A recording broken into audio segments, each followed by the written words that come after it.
شلونكم؟ ايش تريدون تقدمون لاخواننا المسيحيين باعياد الميلاد؟ ان شاء الله كل عام وهم بخير وعيد سعيد على اخواننا المسيح. نتمنى لهم الألفة والمحبة بيننا وبين اخواننا المسيحيين، وان شاء الله سنة 2022 سعيدة عليهم. شكرا.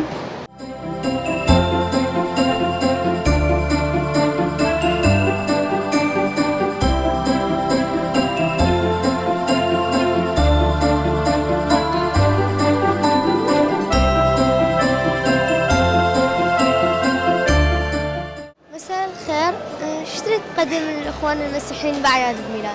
بسم الله الرحمن الرحيم. أجمل تهنئة للأخوة المسيحيين، أخواننا وأحبائنا وشركائنا بالوطن. نحب نقدم لهم هذه التهنئة بمناسبة الأعياد. هاي الطائفة اللي تحملت بهذا البلد حالها حال بقية الطوائف. أجمل وأحلى عيد إن شاء الله، عيد سعيد.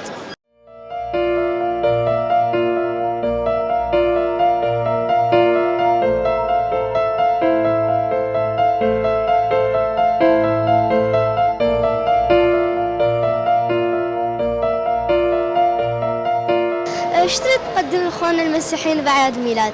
نهنئ اخواننا المسيحيين بميلاد السيد المسيح عليه السلام، ويدوم المحبه على العراقيين جميعا ان شاء الله.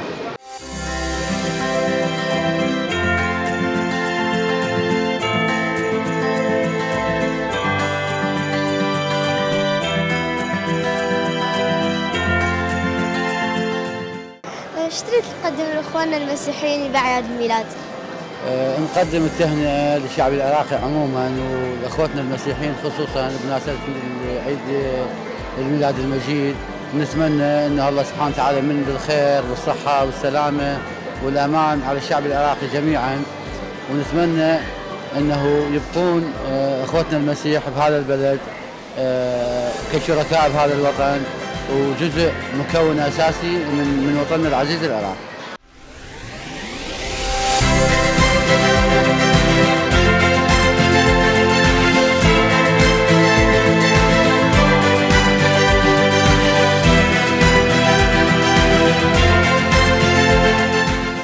ايش تريد تقدم لاخواننا المسيحيين باعياد الميلاد؟ ان شاء الله سنة جديدة عليهم مباركة، ويعم الامن والامان على الشعب العراقي، وان شاء الله نشوفهم باحسن حال.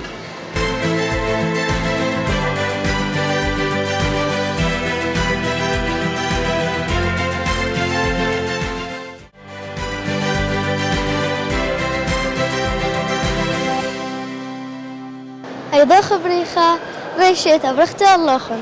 باي باي.